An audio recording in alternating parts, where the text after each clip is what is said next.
The savagery, violence, and horror that Vladimir Putin and his armies have perpetrated against the Ukrainian people have outraged the world. But amongst the tragedy, examples of individual and group heroism have inspired us and made many ask, would we be so brave if similarly attacked? Joining us from the war's front lines is Sacramentan Gianni Ballack. Gianni, what can you tell us about what's going on at this moment that the news cannot capture in their reports or in their pictures? Thank you, Scott. Thank you for having me. It is indeed a savagery horror that's going on. What obviously the news cannot capture is, what is going on in the cities of Mariupol, Kherson, Sumy, Donetsk, these cities that are under siege, that a lot of people are dying, buildings are being toppled, civilians are caught in this savagery. So logistics is very difficult. Getting aid and help to these people is almost impossible. The Russians are just, as you describe them, savagely are attacking all these civilians, and it is hard to get to them. So that's it is not obvious to the world eye. So certain forgive the oversimplistic question, but how are you and others keeping safe, or is that even a wrong question to ask? Well, I'm in Kiev, so I'm in the capital right now. The capital has been relatively quiet for the past few days. So the last siren we had, it was 2 days ago, but 3 days ago we had rockets flying over our heads here. So the Russian focus is right now shifting towards the east, especially towards Mariupol, Kherson, Kharkiv, and Sumy, those cities that are closer to the Russian border. So, they're doing that because they gave up on Kiev, and You say they gave up. Tell us a bit more about that. They faced fierce opposition here and heroism of the Ukrainians that fought for every inch of the city of their land. The Russians got defeated here by land and by manpower. So the only option that they have is just shooting rockets over our heads in Kiev or through the skies. So. It begs the question, Gianni, what is it that is keeping you and your colleagues going through all of this? Because it seems like such insurmountable odds. Well, I've been living here for 5-6 years now, so I sort of consider it my second home. So I have my livelihood going here, and my businesses, my friends. I have been a professor at the university for several years now, so I have students. I consider it home. So I try to use my connections, my capabilities, my abilities to help the Ukrainians in this hard times, every phone call I make, every message I send, every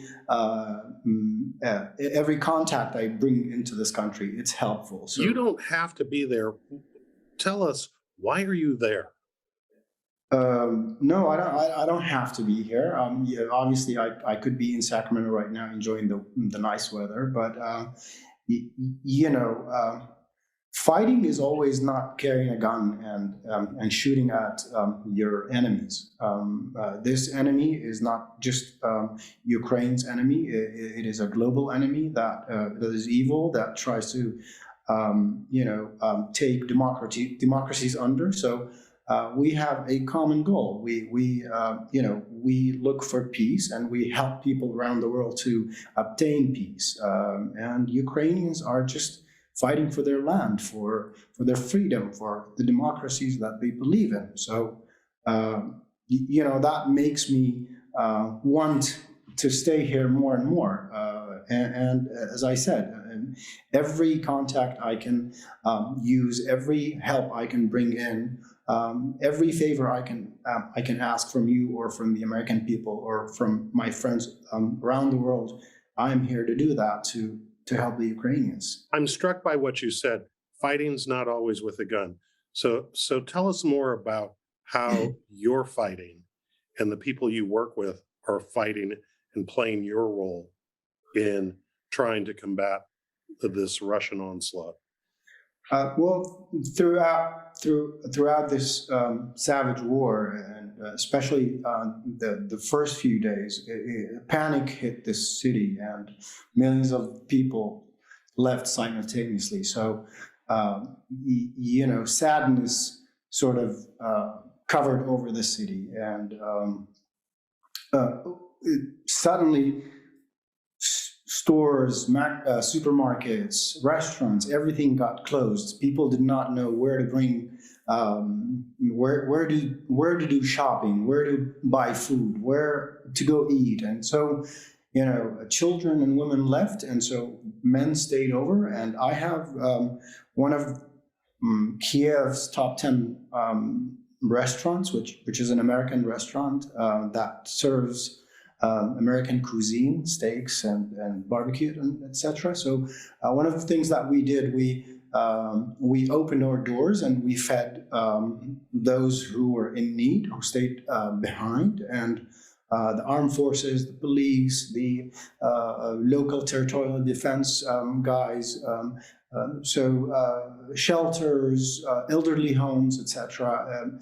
Whatever we had, we gave away, and then we started looking for donations so we can also prepare meals and feed the ones who left behind. Then I started an initiative for Ukraine through my tech company, my e-commerce company, to bring in help to Ukraine and set up a fast and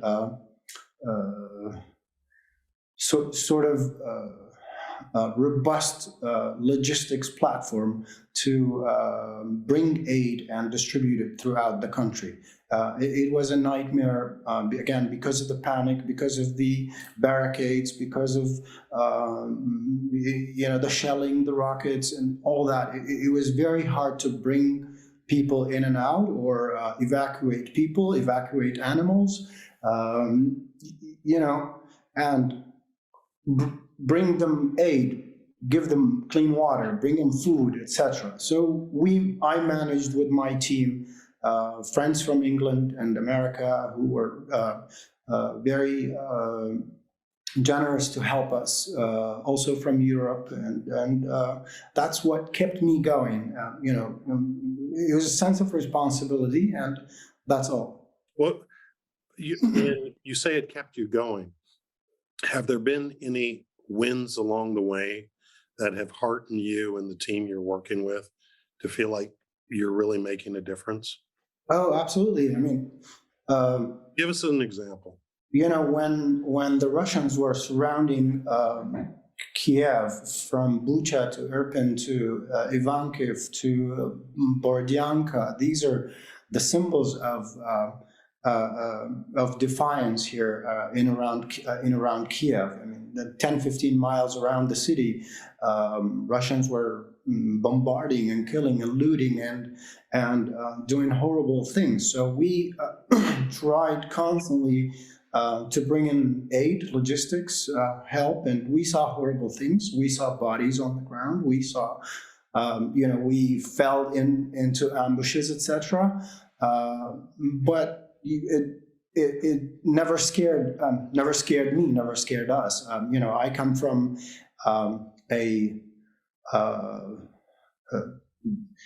my background is I'm Kurdish American, so I lived through the Saddam era and the Iran-Iraq war. So I grew up with rockets falling in our neighborhoods when I was a kid before moving to the U.S. and being a Sacramentan. So I'd seen that I could adapt with the situation easily. And thanks God, I mean, the last week or 10 days, the cities got cleared out again, and we were able to, again, with partners globally and on the ground, to bring in more aid and help the people that left behind. You talk about your partners on the ground.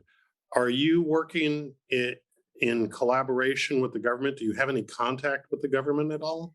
I do have collaboration with the Ukrainian government, and this is solely just on personal relationship.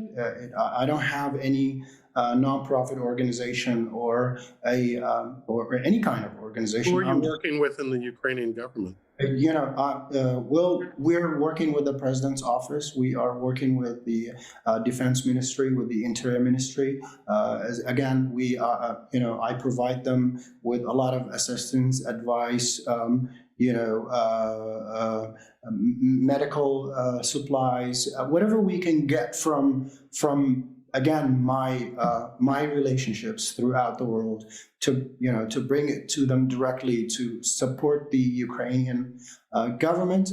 As you know, the entire government turned into a military administration. So all the civil administrations turned into military. So municipalities, civil institutions have turned into military and martial institutions. So areas where we're not able to get to the civilians, because there are areas that we, as civilians, we cannot get to. We get shot at, and so it's very unsecure. We use every kind of means to get to Mykolaiv, Kherson, Mariupol, these areas where there's no food, there's no water, there's no electricity. With all of that going on, Gianni, what is the mood and the morale of the people you're encountering daily right now? Ukrainians are really amazing people. The morale and the mood is obviously high. People are in disbelief, in awe, in shock. They couldn't imagine that this could have happened to Ukraine, even though they've been in war since 2014. I mean, the country is been in war in the Donetsk and Donbass regions. War has been going on, but people never thought it will reach the heart of Ukraine. So when it happened, panic happened, people got shocked. A lot of people left. Around 6 million women and children have crossed the border to the neighboring countries, from Romania to Slovakia to Poland and others. But we see that people are coming back now. A lot of people are coming back. Men practically didn't leave the country. They all stayed put to fight for the freedom and the land.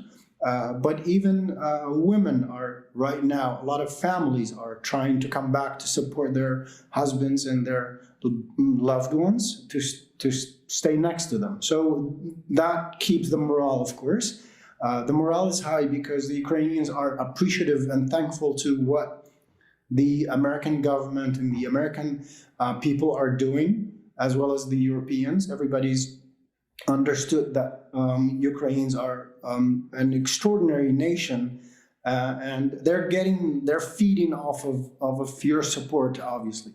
Well, as I said when we first started this conversation, the efforts of the Ukrainian people have been inspiring to many.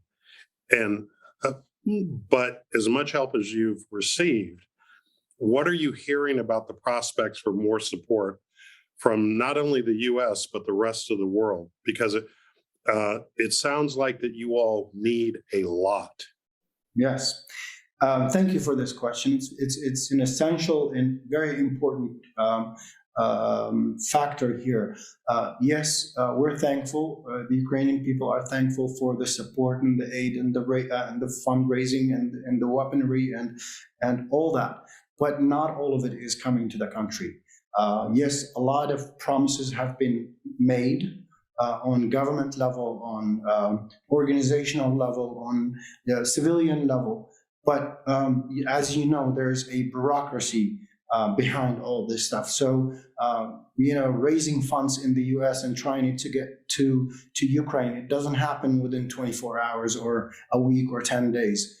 The war is, we're today in the 56th day of the war. There have been multi-billion-dollar promises, but we've probably received a fraction, maybe in under 1 or 2, 3%, because there's regulations. When the government decides to send aid to Ukraine, it takes time for it to be processed, to be legalized, to be legislated, etc. And it's the same thing with the civilians. So, as President Zelensky has said, and the entire Ukrainian government, we need aid today. We don't want it tomorrow. By tomorrow, we'll die. So today, we need it to be able to survive today. So my,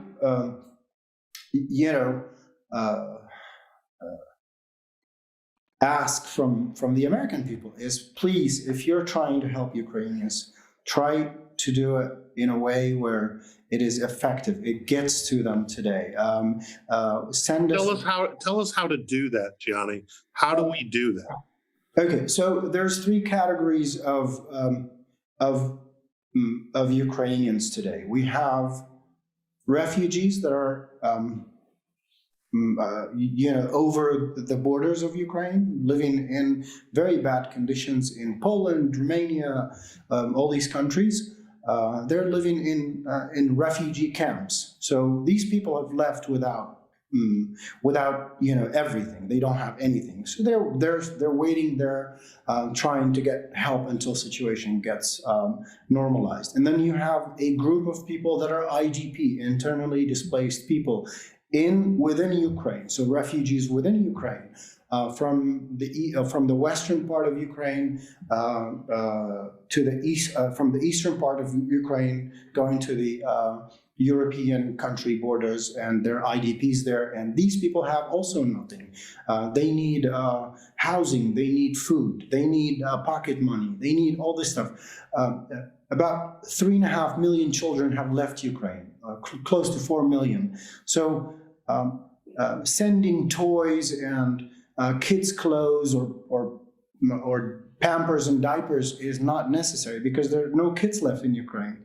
So send perhaps some sort of aid that is going to be helping the ones that are stayed inland. For example, in Mykolaiv today, there's no water. People have no water to drink water. So with partners from the US, we have secured water filters, and I've been distributing water filters throughout these regions for people to drink, safe, clean water.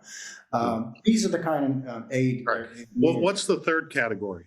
The third category, again, it is, so we have the refugees that are across the border, we have IDPs who are within the country, and then we have Ukrainians like me in the capital city or in the cities that are being sieged and bombarded. And what do you need?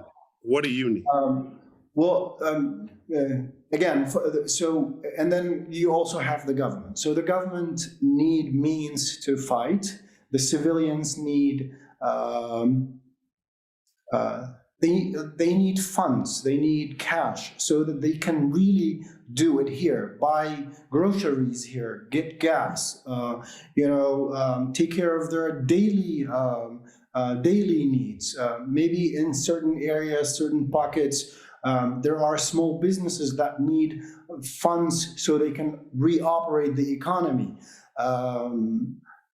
Okay. You know, Okay. That is helpful in giving all of us direction here back in the States. I want to ask you though, what does success look like for you all ultimately?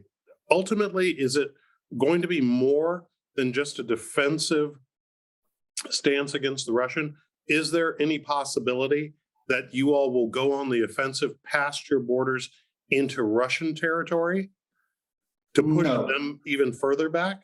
no. This is not the aspiration of the Ukrainian people, nor it is the aspiration of the Ukrainian government. The position is very clear. Ukrainians are just defending their land and defending their democracy and defending their children and women and their civilians. That's all. Then what does success ultimately, how do you and your colleagues define this ending successfully for the Ukrainian people?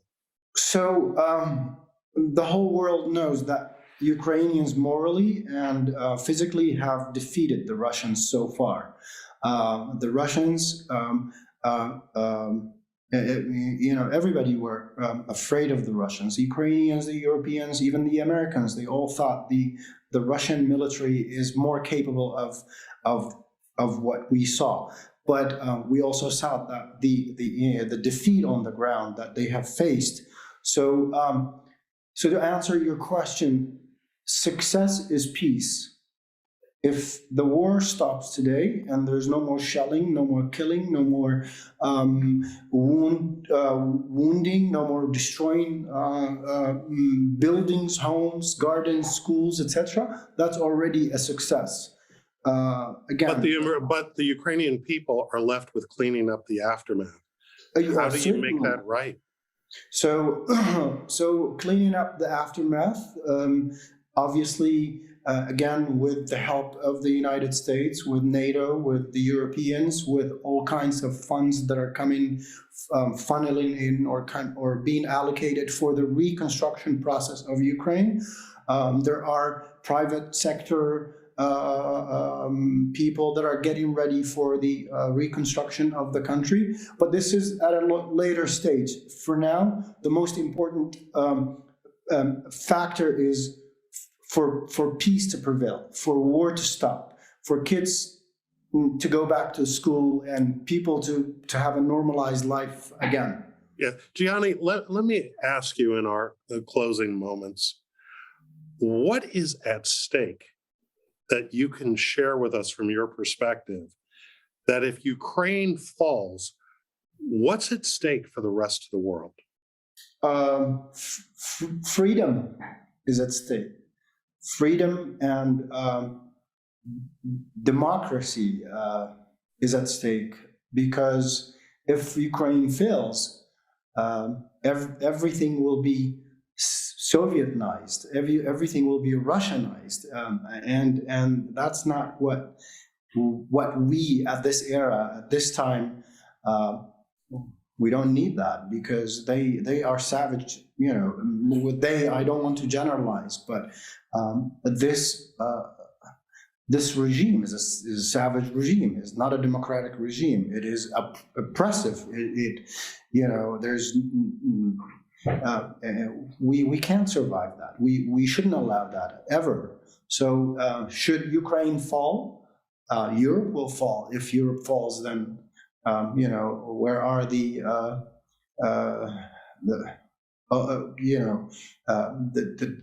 democratic values and the morals and all these revolutions and evolutions that have been going on throughout centuries in Europe? And so, what happens to that? And I think that we're going to have to leave it there. On behalf of all of us, we wish you well, we wish you safety, and we wish you success. Thank you, sir. And that's our show. Thanks to our guest, and thank you for watching Studio Sacramento. I'm Scott Syphax. See you next time, right here on KVIE.